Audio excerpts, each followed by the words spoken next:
Dorothy and the Wizard in Oz by L. Frank Baum. Chapter 8. The Valley of Voices. By journeying through the glass mountain, they had reached a delightful valley that was shaped like the hollow of a great cup, with another rugged mountain showing on the other side of it, and soft and pretty green hills at the ends. It was all laid out into lovely lawns and gardens, with pebble paths leading through them, and groves of beautiful and stately trees dotting the landscape here and there. There were orchards, too, bearing luscious fruits that are all unknown in our world. Alluring brooks of crystal water flowed sparkling between their flower-strewn banks, while scattered over the valley were dozens of the quaintest and most picturesque cottages our travelers had ever beheld. None of them were in clusters, such as villages or towns, but each had ample grounds of its own, with orchards and gardens surrounding it.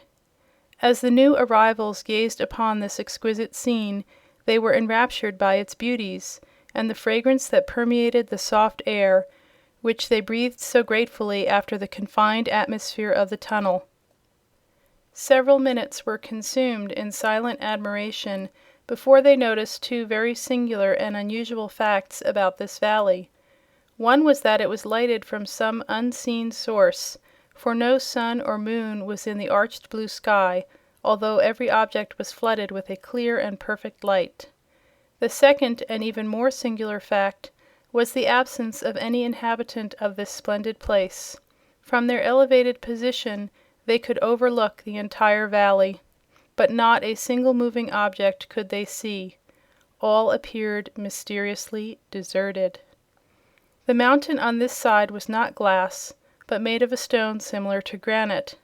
With some difficulty and danger, Jim drew the buggy over the loose rocks until he reached the green lawns below, where the paths and orchards and gardens began. The nearest cottage was still some distance away. "Isn't it fine?" cried Dorothy in a joyous voice, as she sprang out of the buggy and let Eureka run frolicking over the velvety grass. "Yes, indeed," answered Zeb. "We were lucky to get away from those dreadful vegetable people." "It wouldn't be so bad," remarked the Wizard, gazing around him, "if we were obliged to live here always. We couldn't find a prettier place, I'm sure." He took the piglets from his pocket and let them run on the grass, and Jim tasted a mouthful of the green blades and declared he was very contented in his new surroundings. "We can't walk in the air here, though," called Eureka, who had tried it and failed. But the others were satisfied to walk on the ground, and the Wizard said they must be nearer the surface of the earth than they had been in the Mangaboo country, for everything was more homelike and natural. "But where are the people?" asked Dorothy. The little man shook his bald head. "Can't imagine, my dear," he replied. They heard the sudden twittering of a bird, but could not find the creature anywhere. Slowly they walked along the path toward the nearest cottage, the piglets racing and gamboling beside them, and Jim pausing at every step for another mouthful of grass. Presently they came to a low plant which had broad, spreading leaves, in the center of which grew a single fruit about as large as a peach. The fruit was so daintily colored and so fragrant and looked so appetizing and delicious that Dorothy stopped and exclaimed, "What is it, do you suppose?" The piglets had smelled the fruit quickly, and before the girl could reach out her hand to pluck it, every one of the 9 tiny ones had rushed in and commenced to devour it with great eagerness. "It's good, anyway," said Zeb, "or those little rascals wouldn't have gobbled it up so greedily." "Where are they?" asked Dorothy in astonishment. They all looked around, but the piglets had disappeared. "Dear me!" cried the Wizard. "They must have run away. But I didn't see them go, did you?" "No," replied the boy and the girl together. "Here, piggy, piggy, piggy!" called their master anxiously. Several squeals and grunts were instantly heard at his feet, but the Wizard could not discover a single piglet. "Where are you?" he asked. "Why, right beside you," spoke a tiny voice. "Can't you see us?" "No," answered the little man in a puzzled tone. "We can see you," said another of the piglets. The Wizard stooped down and put out his hand, and at once felt the small fat body of one of his pets. He picked it up, but could not see what he held. "It is very strange," said he, soberly. "The piglets have become invisible in some curious way." "I bet it's because they ate that peach!" cried the kitten. "It wasn't a peach, Eureka," said Dorothy. "I only hope it wasn't poison." "It was fine, Dorothy," called one of the piglets. "We'll eat all we can find of them," said another. "But we mustn't eat them," the Wizard warned the children, "or we too may become invisible and lose each other. If we come across another of the strange fruit, we must avoid it." Calling the piglets to him, he picked them all up, one by one, and put them away in his pocket, for although he could not see them, he could feel them, and when he had buttoned his coat, he knew they were safe for the present. The travelers now resumed their walk toward the cottage, which they presently reached. It was a pretty place, with vines growing thickly over the broad front porch. The door stood open, and a table was set in the front room, with 4 chairs drawn up to it. On the table were plates, knives, and forks, and dishes of bread, meat, and fruits. The meat was smoking hot, and the knives and forks were performing strange antics and jumping here and there in quite a puzzling way. But not a single person appeared to be in the room. "How funny!" exclaimed Dorothy, who, with Zeb and the Wizard, now stood in the doorway. A peal of merry laughter answered her, and the knives and forks fell to the plates with a clatter. One of the chairs pushed back from the table, and this was so astonishing and mysterious that Dorothy was almost tempted to run away in fright. "Here are strangers, Mama!" cried the shrill and childish voice of some unseen person. "So I see, my dear," answered another voice, soft and womanly. "What do you want?" demanded a third voice in a stern, gruff accent. "Well, well," said the Wizard.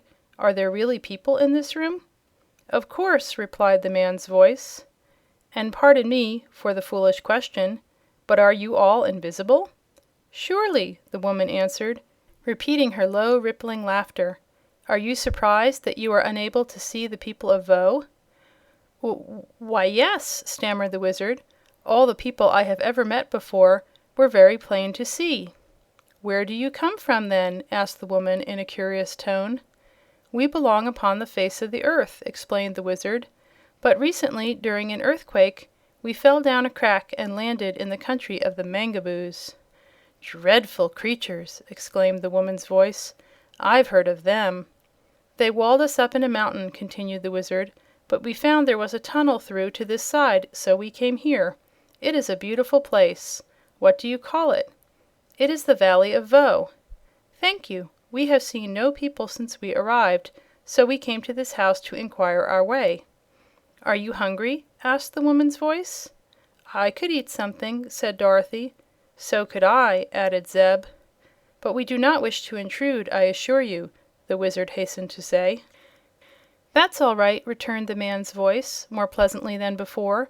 "You are welcome to what we have." As he spoke, the voice came so near to Zeb that he jumped back in alarm. 2 childish voices laughed merrily at this action, and Dorothy was sure they were in no danger among such light-hearted folks, even if those folks couldn't be seen. "What curious animal is that which is eating the grass on my lawn?" inquired the man's voice. "That's Jim," said the girl. "He's a horse." "What is he good for?" was the next question. "He draws the buggy you see fastened to him, and we ride in the buggy instead of walking," she explained. "Can he fight?" asked the man's voice. "No, he can kick pretty hard with his heels, and bite a little, but Jim can't 'zactly fight," she replied. "Then the bears will get him," said one of the children's voices. "Bears!" exclaimed Dorothy. "Are there bears here?"